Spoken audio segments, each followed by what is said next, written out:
Parents will get 20% of their annual childcare costs paid for by the state. That's a benefit worth up to £1,200 per child under a new scheme announced by the government today. Ministers insist their new plan allows parents to claim childcare costs back, and it'll come into force from 2015. Will create a better system for working parents, but it has plenty of critics. The UK has some of the highest childcare costs in the world, and some say we need a more Scandinavian model where all childcare is paid for by the state. And then there are those who claim the cost of looking after children is the business of families and it shouldn't fall on the taxpayers' shoulders at all. So do you think the government have got it right on childcare? Should it be spending more, or with a deficit to beat, should it be tightening the purse strings and keeping its nose out of childcare altogether? Let's just try and work out exactly what they're doing first and talk to a Conservative MP. MP for Erewash, Jessica Lee, is on the line. Hello to you. Hi, good afternoon, Jeremy. So this will be £1,200 per child. Yeah, that's right. What we've got here is a system, as you've just said, apart from one other country, the UK has the second highest cost for childcare in the world. I have to say, it's an issue that comes up with me constantly on the doorsteps. Mum and Dad's really concerned about it. Often, if there are two incomes in a home, the second income could be completely swallowed up by the cost of childcare, and families find it really hard to decide what's the best thing to do.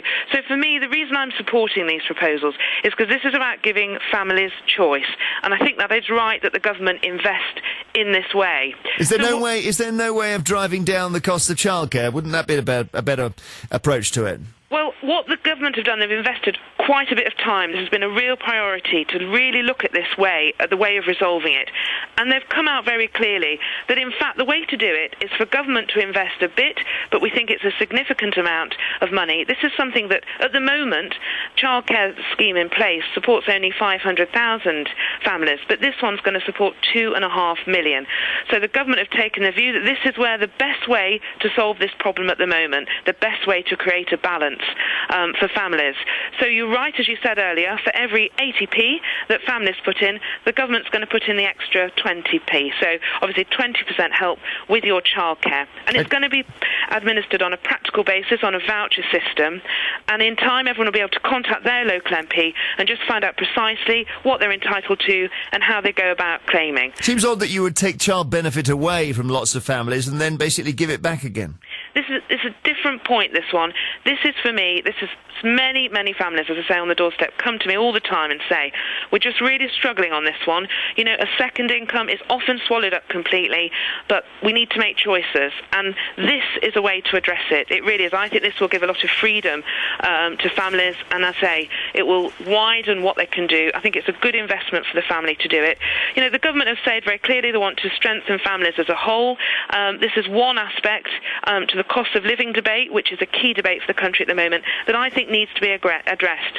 And I think this scheme, I think it's got the balance right, and I think it will give the right choices for families. Thank you very much indeed. Jessica Lee, Conservative MP for Erewash. In the studio with me are Nick Pearce, Director of the Institute for Public Policy Research, who thinks this is not enough money, and Sheila Lawlor, Director of the think tank Politea, on the other side of the fence, who thinks it's too much. Because, Sheila, let's start with you. You think that the taxpayer doesn't have to take any responsibility here? In fact, this is going to push public spending up. As you heard the MP say, we have about 500,000 families on it, and the aim is to get 2.5 million families onto this. At a time, remember, Jeremy, when this country's debt is £1 trillion, it's only due to peak in 2015, when it'll be 97% of everything we earn. And yet the government is planning to push more public spending into an area where we just can't afford the money at the moment. So, Nick, tell us why you think it's a good idea. Well, you look at the countries in the world that have the highest employment rates, particularly of mums, that have really strong public finances. They have great childcare systems, the Scandinavian countries. And unlike what the government's doing today, they invest directly in paying the providers. My worry is that what happens with this announcement is that basically the tax relief goes to the parents, and then the nurseries and the providers of childcare just push their prices up, and you get a cost inflation going on. So childcare prices... So Denmark and countries like that pay the nurseries direct, is that right? That's right, exactly. So they organise the system as a general taxpayer-funded system. Costs are capped to parents. So in Sweden, for example, you pay a little over €100 a month, whatever your income as a family. So it's really affordable, often free. Costs are controlled.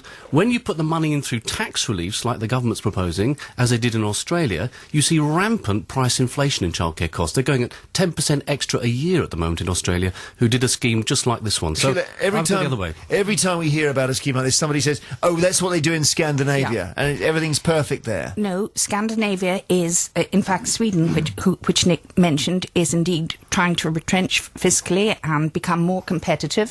Finland is in a very poor way financially, and Norway is living off oil. So the Scandinavian countries are facing big problems, as are the Danes, and these kind of cradle-to-grave subsidy by the taxpayer are not making people competitive. And if you go to one of the Scandinavians, their great fears, the emerging leaner economies, which spend only 20 to 30% of GDP on social support, are going to leave their goods behind because they can't compete. They're too expensive. But essentially just extending welfare. That's just how you see it, is it?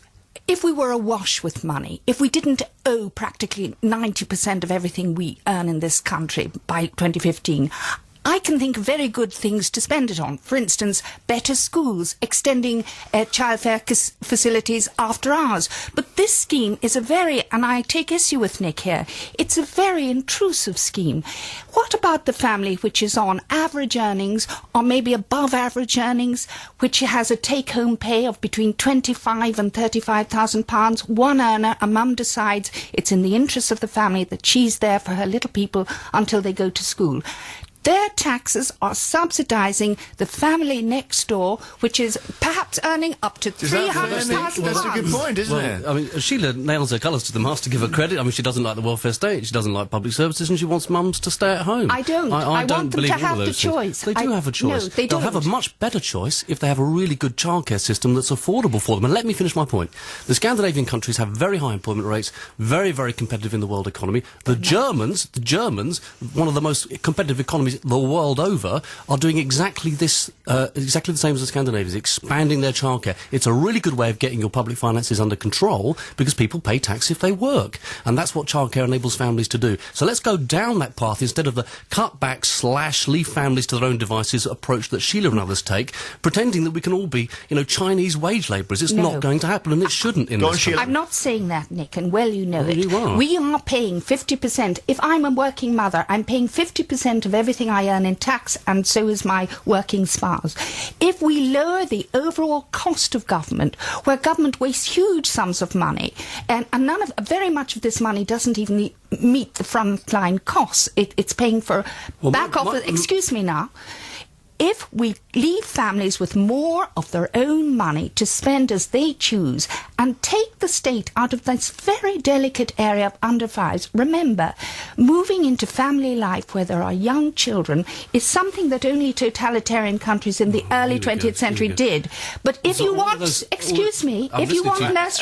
Call countries like the Nordic countries totalitarian. It's absolutely ridiculous. They find they can't... if you tax people and spend their money for them as a government, rather than leave them with the means to spend it as they choose, you are taking away their freedom to bring up their families as they choose. Nick, the bigger point, which is that if you have children, you have to be able to afford to have children. And there was a story a couple of weeks ago, which you will have seen, about the lady in Tewkesbury who's got 11 children, and she's had a special supersized council house built for her and all that. And it just caused a lot of anger because people don't expect the state to come into that degree into your life. Yeah, well, I mean, I think there are those exceptional cases, and people do get, upset about them. But the truth is, most families, don't have children to that number. And childcare is about helping families to work, precisely to pay in. I mean, families do want the sorts of choice that Sheila talks about. But at the moment, their choices are structured by what's available from the government and by the labour market. Please let me finish. And, in those circumstances, actually, you get much better choices for families, for mums and dads, by the way. It's both parents actually do want to you think you get the money back on it? Do you think Yes, you do. You Universal get the tax back? Yes, you do. Because basically you get much more work, women work more, men work more. That means that you get higher tax take. It pays for itself over time. So, Sheila, on the debt, which is, I know, your big worry here is adding to the debt. Nick says he's going to reduce it because people go into work and they pay tax and that covers the cost. Nonsense. Already, the cost of providing childcare vouchers is huge to the country. And if we raise the numbers from 500,000 to 2.5 million, that's by 2 million, the number will extend. The numbers and the figures, it will become more expensive. And you are not leaving people with a choice if you tax their money and spend it for them. And I would far prefer we had better education system, longer after school at the moment, hours. You're pushing people out of work because You're not. It's not affordable for them. This is a Gordon Brown scheme, and well, you know it. He wanted to saturate the labour market. Thank you both very much indeed. I know we'll resume it another day. Nice to see you both. Nick Pearce is Director of the Institute for Public Policy Research, and Sheila Lawlor is Director of the free market think tank Politeia. Doesn't like the scheme.